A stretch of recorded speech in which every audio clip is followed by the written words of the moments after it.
அதிமுக பொதுக்குழு கூட்டத்துக்கு தடை விதிக்க கோரி ஓ பன்னீர்செல்வம் தொடர்ந்த வழக்கில் வருகிற 11ஆம் தேதி தற்காலிக பொதுச் செயலாளரை தேர்வு செய்ய திட்டம் என்றும் அதன் பின்னர் பொதுச் செயலாளர் பதவிக்கு தேர்தல் நடத்தப்படும் என்றும் எடப்பாடி பழனிசாமி தெரிவித்துள்ளார். இந்த வழக்கின் விசாரணை இன்று பிற்பகல் நடைபெறவுள்ளது. ஜூலை 11ஆம் தேதி நடக்கவுள்ள அதிமுக பொதுக்குழு கூட்டத்திற்கு தடை விதிக்க கோரி ஓ பன்னீர்செல்வம் தொடர்ந்த வழக்கு நீதிபதி கிருஷ்ணன் ராமசாமி முன்னிலையில் விசாரணைக்கு வந்தது. அப்போது பொதுக்கூட்டத்திற்கு தடையில்லை என உச்சநீதிமன்றம் தெரிவித்ததாலும் மற்ற விவகாரங்கள் குறித்து உயர்நீதிமன்றம் உத்தரவு பிறப்பிக்கலாம் என்று ஓபிஎஸ் தரப்பில் ஆஜரான வழக்கறிஞர் குரு கிருஷ்ணகுமார் தெரிவித்தார். அப்போது குறுக்கிட்ட நீதிபதி உச்சநீதிமன்றத்தில் அனுமதி வழங்கப்பட்ட பின்புதான் வேறு என்ன உத்தரவு பிறப்பிக்க முடியும் என்று கேள்வி எழுப்பினார். அதற்கு பதிலளித்த ஓபிஎஸ் தரப்பு பொதுக்குழுவில் சட்ட விதிகள் மீறுவதற்கு வாய்ப்புள்ளதாகவும் ஒற்றை தலைமை கொண்டுவரும் வகையில் கட்சி விதிகளில் திருத்தம் கொண்டுவர முயற்சிப்பதாகவும் தெரிவித்தது. இதனையடுத்து வாதாடிய எடப்பாடி பழனிசாமி தரப்பு பொதுக்குழுவுக்கு தடை கோரிய மனுக்கள் ஏற்கனவே 2 நீதிபதிகள் அமர்வு தள்ளுபடி செய்த நிலையில் மீண்டும் அதே கோரிக்கையை எழுப்ப முடியாது என்றது. இதனைத் தொடர்ந்து எடப்பாடி பழனிசாமி தரப்பினர் வழங்கிய பொதுக்கூட்ட நோட்டீஸே செல்லுமா என்பதை விவாதிக்க வேண்டும் என்று ஓபிஎஸ் வழக்கறிஞர் தெரிவித்தார்.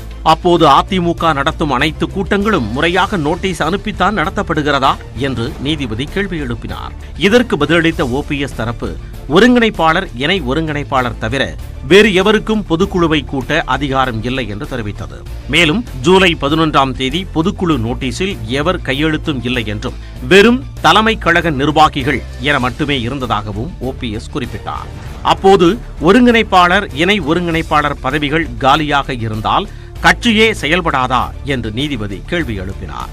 இதற்கு பதிலளித்த ஓபிஎஸ் ஒருங்கிணைப்பாளர்கள் பதவி இல்லை என்று கூறும் எடப்பாடி பழனிசாமி தன்னை இணை ஒருங்கிணைப்பாளர் என்று கூறியே உச்சநீதிமன்றத்தில் வழக்கு தொடர்ந்ததாக கூறினார்.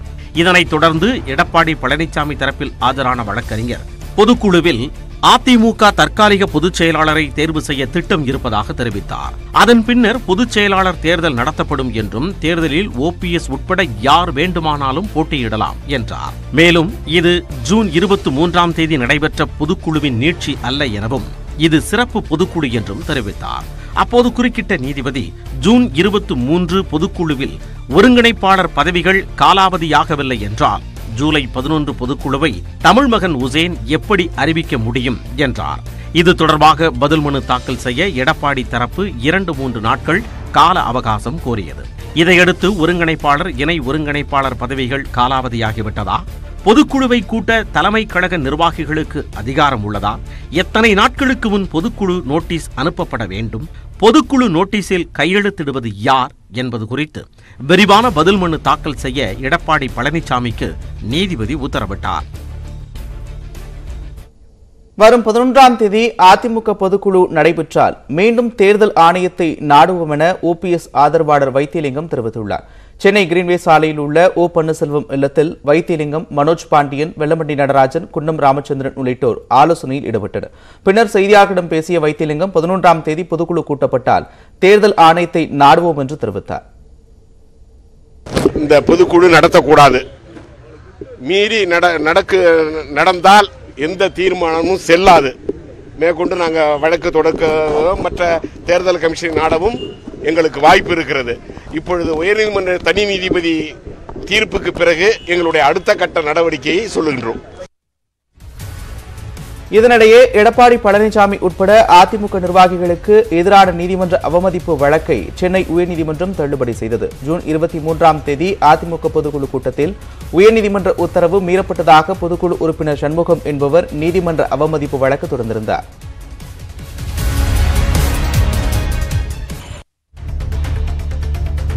புதுச்சேரி சுத்துக்கேணி கிராமத்தில் உள்ள ஒரு விவசாயியின் வீட்டில் முருங்கை மரம் ஒன்று 5 அடி நீள முருங்கைக்காய்களை காய்த்து அனைவரையும் ஆச்சரியப்படுத்தியுள்ளது. ஞானசேகர் என்ற விவசாயி தனது வீட்டு தோட்டத்தில் வளர்த்து வரும் முருங்கை மரத்தின் ஒவ்வொரு காயும் 5 அடி நீளம் உள்ளது. வழக்கமாக ஒரு முருங்கையின் நீளம் 1 முதல் 1.5 அடி வரைதான் இருக்கும். இயற்கை முறையில் தொழு உரம், புண்ணாக்கு போன்றவற்றை வைத்து பராமரிக்கும் இந்த மரத்தின் 5 அடி நீள காய்களை அக்கம்பக்கத்தினர் ஆச்சரியத்துடன் பார்த்து செல்கின்றனர். இந்த மரத்தை பதியம் போட்டு மற்றவர்களுக்கும் வழங்க உள்ளதாக விவசாயி ஞானசேகர் தெரிவித்துள்ளார். புதுக்கோட்டை மாவட்டம் அறந்தாங்கி அருகே கருவிடைச்சேரி அருள்மிகு திருவமூலர் ஐயனார் கோவில் புரவி எடுப்பு விழாவில் ஆயிரக்கணக்கான பக்தர்கள் கலந்து கொண்டனர். திருவிழாவிற்காக அறந்தாங்கி செக் போஸ்ட், வேளாளர் தெரு பகுதியில் செய்யப்பட்ட குதிரை, காளை முதலிய சிலைகளை பொதுமக்கள் மேளதாளம் முழங்க ஆரவாரத்துடன் ஊர்வலமாக கோயிலுக்கு எடுத்துச் சென்றனர். கோயிலில் சிலைகளுக்கு சிறப்பு அபிஷேக ஆராதனைகள் செய்யப்பட்டு கண் திறப்பு நிகழ்ச்சி நடைபெற்றது. நிகழ்ச்சியில் அறந்தாங்கி, கருவிடைச்சேரி, நாயக்கர்பட்டி, பெருமாள்பட்டி, இடையாறு உள்ளிட்ட பல்வேறு பகுதிகளைச் சேர்ந்த ஆயிரக்கணக்கான பக்தர்கள் கலந்து கொண்டனர். உடுமலை அருகே சாலையின் நடுவில் யானை ஒன்று குட்டியை ஈன்றதால் 1 மணி நேரத்திற்கும் மேலாக போக்குவரத்து பாதிக்கப்பட்டது. மூணாறு செல்லும் வழியில் கேரள எல்லையில் உள்ள மறையூர் வனப்பகுதி சாலையில் யானை ஒன்று நீண்ட நேரம் நகராமல் நின்று கொண்டிருந்தது. இதனால் அச்சமடைந்த மக்கள் வாகனங்களை நிறுத்திவிட்டு பார்த்தபோது அது அங்கேயே பிரசவித்து ஒரு குட்டியை ஈன்றது. தனது குட்டியை தாய் யானை வனப்பகுதிக்குள் பாதுகாப்பாக அழைத்துச் செல்லும் வரை வாகன ஓட்டிகள் பொறுமை காத்தனர். வாகன ஓட்டி ஒருவர் தனது செல்போனில் படம் பிடித்த இந்த காட்சிகள் சமூக வலைதளங்களில் வேகமாக பரவி வருகிறது.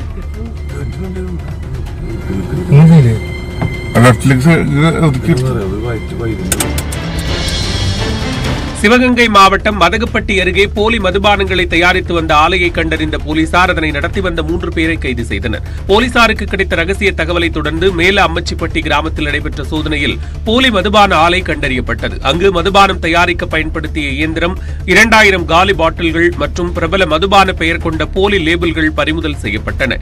கைதானவர்களில் ராம்குமார் என்பவர் நீண்ட நாட்களாக தேடப்படும் குற்றவாளி என தெரியவந்துள்ளது. அரியலூர் மாவட்டம் செந்துறை அருகே அரசு பள்ளியில் போதிய அடிப்படை வசதிகள் மற்றும் ஆசிரியர்கள் இல்லாததால் மாணவர்கள் இன்னலுக்கு ஆளாகியுள்ளனர். பரணம் கிராமத்தில் செயல்படும் பள்ளி கடந்த ஆண்டு மேல்நிலைப் பள்ளியாக தரம் உயர்த்தப்பட்டாலும் போதிய இடவசதி இல்லாததால் வாகனங்களை நிறுத்தும் இடங்களில் அமர வைக்கப்பட்டு மாணவர்களுக்கு வகுப்புகள் எடுக்கப்படுகின்றன. அங்கு தமிழ், அறிவியல் உள்ளிட்ட பாடங்களுக்கு ஆசிரியர்களும் இல்லை என்று மாணவர்கள் வேதனை தெரிவிக்கின்றனர். நடிகர் சிவாஜி கணேசனின் சொத்துக்களை பிரிப்பதில் அவரது வாரிசுகளுக்கு இடையே ஏற்பட்ட பிரச்சனையால் நடிகர் பிரபு மற்றும் ராம்குமாருக்கு எதிராக சகோதரிகள் வழக்கு தொடர்ந்திருக்கிறார்கள். தமிழ் திரையுலகின் தன்னிகரற்ற நடிகராக வலம் வந்த நடிகர் திலகம் சிவாஜி கணேசன் சொத்துக்களை பிரிப்பதில் அவரது வாரிசுகளுக்கு இடையே பிரச்சனை எழுந்திருக்கிறது. இது தொடர்பாக சிவாஜி கணேசனின் மகள்களான சாந்தி மற்றும் ராஜ்வி ஆகியோர் தங்களது சகோதரர்களான பிரபு மற்றும் ராம்குமாருக்கு எதிராக சென்னை உயர்நீதிமன்றத்தில் வழக்கு தொடர்ந்திருக்கிறார்கள். அதில் தங்களுக்கு தெரியாமல் சில சொத்துக்களை ராம்குமார் மற்றும் பிரபு ஆகியோர் தங்களது மகன்களின் பெயர்களுக்கு மாற்றம் செய்துவிட்டதாக குற்றம் சாட்டப்பட்டுள்ளது. பிரபு மற்றும் ராம்குமார் ஆகியோர் ஜோடிக்கப்பட்ட உயில் தயாரித்து தங்களை ஏமாற்றியிருப்பதாகவும் குறிப்பிட்டுள்ளனர். எனவே இப்பிரச்சனையில் உயர்நீதிமன்றம் தலையிட்டு தங்களுக்கு உரிமையான சொத்துக்களை மீட்டுத் தர வேண்டும் என்றும் கூறியுள்ளனர்.